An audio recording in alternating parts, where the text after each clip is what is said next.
পর্ব ঈশ্বরচন্দ্র বিদ্যাসাগর। 41 কি সেবা তার সে সুখ সদনে। সুখ সদন শব্দের অর্থ কি? যেখানে সুখের চিরকালীন অবস্থান রয়েছে এমন বাড়ি অর্থাৎ সুখী ভবন। 42 সে সুখ সদনে। সুখ সদনের প্রকৃত অংশীদার কে? ঈশ্বরচন্দ্র বিদ্যাসাগর। 43 যোগায় অমৃত ফল পরম আদরে। যোগায় শব্দের অর্থ কি? সরবরাহ করা। 44 যোগায় অমৃত ফল পরম আদরে। অমৃত শব্দের অর্থ কি? সুধা বা অমরত্বদায়ক পদার্থ। 45 যোগায় অমৃত ফল পরম আদরে। অমৃত ফল বলতে কি বোঝায়? মৃত্যুহীন ফলের মতো। বিদ্যাসাগরের সাহচর্যে মধুকবি অন্নাভাব ও দুঃখ কষ্ট লাঘব করতে পেরেছেন। 46 যোগায় অমৃত ফল। কে অমৃত ফল প্রদান করে? তরুদল।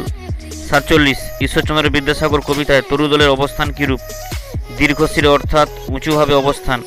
48 বনেশ্বরী নিশায় কি প্রদান করে? সুশান্ত নিদ্রা দান করে। 49 বনেশ্বরী দিবসে কেমন ছায়া প্রদান করে? শীতল শাসী। 50 নিশায় সুশান্ত নিদ্রা কি দূর করে? ক্লান্তি দূর করে।